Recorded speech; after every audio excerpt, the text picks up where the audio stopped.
আজকে হচ্ছে মূলত বেসিক ক্লাস। আজকে আমরা শিখবো যে এই অধ্যায়ে কোন কোন টাইপের ম্যাথ আসবে আর এই অধ্যায়ে কি কি থাকবে, শুধুমাত্র এই সম্পর্কে আমরা হচ্ছে আলোচনা করব।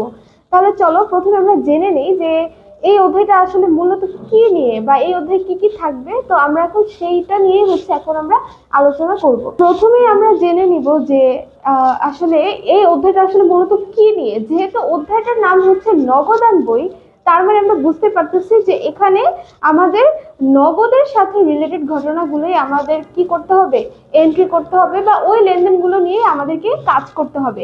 আমাদের ব্যবসায় প্রতিষ্ঠানে কিন্তু প্রতিনিয়ত অনেক ধরনের ঘটনা ঘটে, তাই না?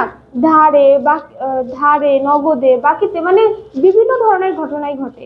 কিন্তু এই নগদান বই অধ্যায়ে আমরা শুধুমাত্র সেই সব লেনদেনকেই প্রায়োরিটি দিব যেটা শুধুমাত্র নগদে ঘটবে। এটাই হচ্ছে মেইন কথা।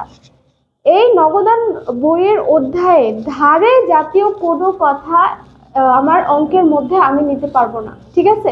কারণ অধ্যায়ের নাম নগদান বই, আমাদের যত নগদ যে এন্ট্রিগুলো আছে শুধুমাত্র সেই এন্ট্রিগুলোকে আমাদের এই এই অধ্যায়ের ম্যাথের মধ্যে হচ্ছে কাউন্ট করতে হবে, ঠিক আছে? যদি যদি ধারে কোনো লেনদেন থাকে, যেমন ধারে ক্রয় ধারে বিক্রয়, তাহলে ওই লেনদেনগুলো কি এই অধ্যায়ের ম্যাথে আসবে না। শুধুমাত্র নগদে যে ঘটনাগুলো ঘটবে শুধুমাত্র সেগুলোই আসবে। আচ্ছা, তাহলে আমরা এখন দেখি যে এই অধ্যায়ে আমাদের কি কি ম্যাথ করতে হবে। তাহলে দেখো, প্রথমে আমি লিখেছি যে নগদান বইয়ের সংখ্যা 4টি। নগদান বইয়ের সংখ্যা হচ্ছে 4টি। একটা হচ্ছে এক ঘরা নগদান বই, 2 নম্বর হচ্ছে 2 ঘরা নগদান বই, 3 নম্বর হচ্ছে 3 ঘরা নগদান বই, 4 নম্বর হচ্ছে খুচরা নগদান বই। এই 4টা হচ্ছে নগদান বইয়ের প্রকারভেদ। তার মধ্যে তোমাদের এই অধ্যায়ে হচ্ছে 2 ঘরা আর হচ্ছে 3 ঘরা, এই দুইটা বেশি ইম্পর্টেন্ট। এক ঘরাটা হচ্ছে মাঝে মধ্যে আসে, তো এটাও আমরা শিখবো। কিন্তু এই যে খুচরা নগদান বই, এইটা আপাতত তোমাদের এই অধ্যায়ে করতে হবে না। এটা হচ্ছে তোমরা যখন বড় ক্লাসে উঠবা তখন তোমাদের হচ্ছে খুচরা নগদান বইটা করতে হবে। তো আপাতত আমরা হচ্ছে এই এই তিনটা হচ্ছে এক ঘোড়া 2 ঘোড়া 3 ঘোড়া এগুলোই হচ্ছে আমরা শিখবো। আচ্ছা, এখন প্রথমে আমরা দেখি যে এক ঘোড়া নগদান বইটা কি বা এখানে কি কি আসে। এক ঘোড়া নগদান বই মানে হচ্ছে, দেখো আমাদের কিছু কিছু ব্যবসা প্রতিষ্ঠান আছে যারা হচ্ছে ব্যাংকে লেনদেন করে না, তাই না? নর্মালি ছোট ছোট প্রতিষ্ঠান, ওদেরকে ব্যাংকে লেনদেন করা লাগে? করা লাগে না। যেসব ছোট ছোট প্রতিষ্ঠানগুলো আছে, তো তারা কি দৈনন্দিন টাকা আসতেছে বা টাকা যাচ্ছে, এই দুইটার মধ্যে কি সীমাবদ্ধ থাকে। তো এখানে তারা কি করে এক ঘোড়া নগদান বই প্রস্তুত করে, ঠিক আছে? অবশ্যই এই যে ব্যাংকের মাধ্যমে যেই লেনদেনগুলো করা হয় সেগুলো অধিক নিরাপত্তা হয়। এই এখন এই এক ঘোড়া নগদান বইটা হচ্ছে হ্রাস পাচ্ছে, ক্রমশ হ্রাস পাচ্ছে। এখন আপাতত এটা মানে 2 ঘোড়া আর 3 ঘোড়াতে যতটা প্রায়োরিটি দেওয়া হয় এক ঘোড়াকে অতটা দেওয়া হয় না, ঠিক আছে? এরপরে দেখো 2 ঘোড়া নগদান বই। 2 ঘোড়া নগদান বই হচ্ছে যেগুলো হচ্ছে নগদ আর ব্যাংকের সাথে রিলেটেড, সেই সব লেনদেনগুলো হচ্ছে 2 ঘোড়া নগদান বইয়ে আসবে, ঠিক আছে? মানে ব্যাংকের মাধ্যমে লেনদেন হয়েছে মানে হচ্ছে 2 ঘোড়া নগদান বই হবেই, ঠিক আছে? কারণ এক ঘোড়া নগদান বইয়ে কি হয় না, ব্যাংকের সাথে আমার লেনদেন বা এই টাইপের কোনো কিছু থাকে না। কিন্তু ব্যাংক টাইপের কোনো লেনদেন থাকলে সেটা হচ্ছে মনে করতে হবে যে 2 ঘোড়া নগদান বই হবে। তোমরা এই বেসিক ক্লাসে অত একটা বুঝতে পারবে না, যখন হচ্ছে আমি তোমাদের ম্যাথ করাবো তখন তোমরা জিনিসটা আরো বেশি ক্লিয়ার হতে পারবে। আপাতত তোমরা জানো যে এক ঘোড়া নগদান বইয়ে ব্যাংক আসবে না, শুধুমাত্র নগদই আসবে। এরপরে 2 ঘোড়া নগদান বইয়ে হচ্ছে নগদ আর ব্যাংক আসবে, ঠিক আছে? এটাতে আসবে কি নগদ আর ব্যাংক, এটাতে শুধুমাত্র নগদ। আর এরপরে 3 ঘোড়া, 3 ঘোড়ার মধ্যে আসবে হচ্ছে নগদ, ব্যাংক প্লাস বাট্টা। দেখো, প্রথমটাতে নগদ, পরেরটাতে নগদ আর ব্যাংক, পরের 3 ঘোড়াতে কি নগদও আছে ব্যাংকও আছে বাট্টা আছে, এবার কি এক্সট্রা আছে কি বাট্টা, ঠিক আছে? তাহলে আমি লেনদেন দেখে বুঝতে পারবো যে আমাদের কোনটা করতে হবে। আমরা যখন ম্যাথ করবো আরো বেশি বিস্তারিত ভাবে জানতে পারবো। আচ্ছা, এখন আমরা দেখি যে বারটা, এই বারটা আমরা এই বারটা হচ্ছে কিন্তু নগদ বারটা। ঠিক আছে, আমরা জানি যে নগদ বারটা দুই ধরনের হয়, কি কি? প্রাপ্ত বার্তা, প্রদত্ত বার্তা। যেই বার্তাটা আমি দেই সেটা হচ্ছে প্রদত্ত বার্তা, আর যেই বার্তাটা আমি পাই সেটা হচ্ছে কি? প্রাপ্ত বার্তা। ঠিক আছে, তো এখানে আমাদের বার্তার জিনিসটাও, কনসেপ্টটাও ক্লিয়ার রাখতে হবে। এরপরে দেখো আরেকটা নতুন জিনিস যেটা আমরা আগে কখনো পাই নাই, এই অধ্যায়ে নতুন। ঠিক আছে, সেটা হচ্ছে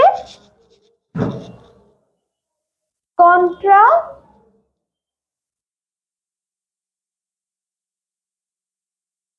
এন্ট্রি। এই যে এই কন্ট্রা এন্ট্রি, ঠিক আছে, এই কন্ট্রা এন্ট্রিটা হচ্ছে এই অধ্যায়ের জন্য নতুন, যেটা আমাদের আগের যে 7টা অধ্যায় করেছি ওখানে কিন্তু এই কন্ট্রা এন্ট্রিটা আসে নাই। এই অধ্যায়ে তোমরা হচ্ছে ফার্স্ট এই নামটা শুনবা, কন্ট্রা এন্ট্রি। কন্ট্রা এন্ট্রি মানে হচ্ছে যেটা ব্যাংক আর নগদকে একই সাথে প্রভাবিত করবে। ঠিক আছে, সেটা হচ্ছে কন্ট্রা এন্ট্রি।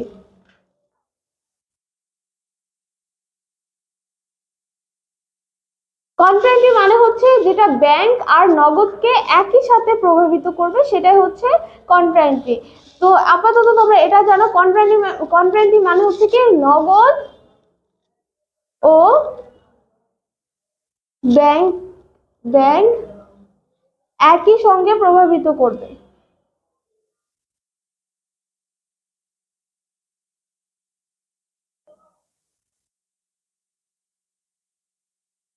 প্রভাবিত করবে, আপাতত তোমরা এতটুকু জানো। এরপরে যখন আমরা ম্যাথটা করব তখন তোমরা এটার প্রয়োগটা কিভাবে করবো সেটা আমি তোমাদের দেখাবো।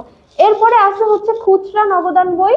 খুচরা নগদান বইটা এই অধ্যায়ে মানে তোমাদের জন্য এই অঙ্কটা নাই। মানে খুচরা নগদান বইয়ে হচ্ছে যত প্রতিষ্ঠানের যত খুচরা খরচগুলো আছে সব খরচগুলো এইটার মধ্যে হচ্ছে কি করে?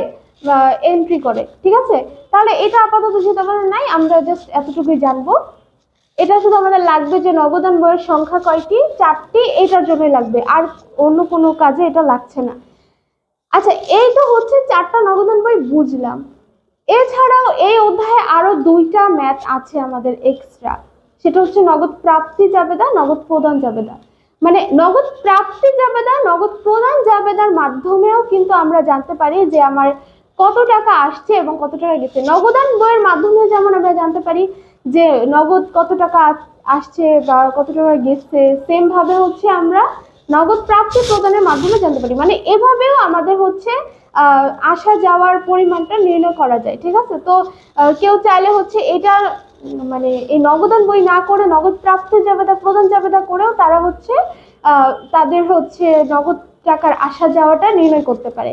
ঠিক আছে, তো আরো তাহলে নগদ প্রাপ্তি জাবেদা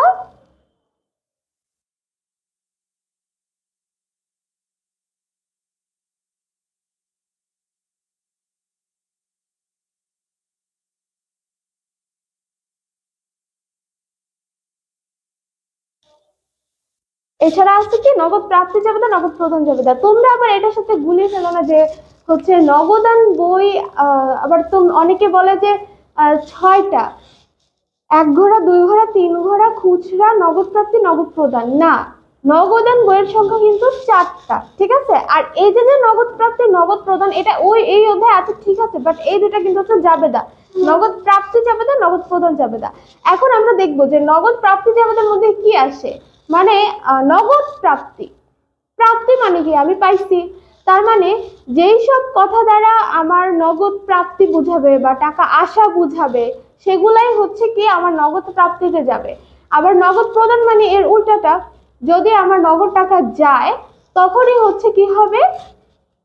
আমার নগদ প্রদানে সেই জিনিসগুলো যাবে। ঠিক আছে, তো আমাদের হচ্ছে এই অধ্যায়ে এই যে 3টা নগদ, 1 ঘোড়া, 2 ঘোড়া, 3 ঘোড়া আর নগদ প্রাপ্তি, নগদ প্রদান, মোট 5টা ম্যাথ আমাদের করতে হবে। 5টার জন্যই আলাদা আলাদা ছক আছে, তোমাদের এই ছকগুলো মুখস্থ করতে হবে।